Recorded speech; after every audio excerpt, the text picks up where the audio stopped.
સુરતના પાંડેસરામાં food and drugs વિભાગના દરોડા, નશાકારક સિરપના વેચાણને લઈને મેડિકલ પર દરોડા, પાંડેસરા બમરોલી રોડ ઉપરના મેડિકલ પર સર્ચ ઓપરેશન હાથ ધરવામાં આવ્યું। મેડિકલ સ્ટોર સંચાલક અભિષેક શાહ અને પ્રભુ સિંહ આ બંનેની અટકાયત કરી લેવામાં આવી છે। સુરતના પાંડેસરામાં ફૂડ એન્ડ ડ્રગ્સ વિભાગે દરોડા પાડ્યા છે।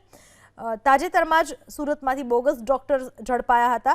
બોગસ ડોક્ટર ઝડપાવાનો સિલસિલો યથાવત છે। એવામાં ફૂડ એન્ડ ડ્રગ્સ વિભાગે પણ નશાકારક સિરપના વેચાણને લઈને મેડિકલ પર દરોડા પાડ્યા, જ્યાંથી પાંડેસરા બમરોલી રોડ પરના મેડિકલ પર સર્ચ ઓપરેશન કરતા સ્ટોરના સંચાલક અભિષેક શાહ અને પ્રભુ સિંહની અટકાયત કરાઈ છે।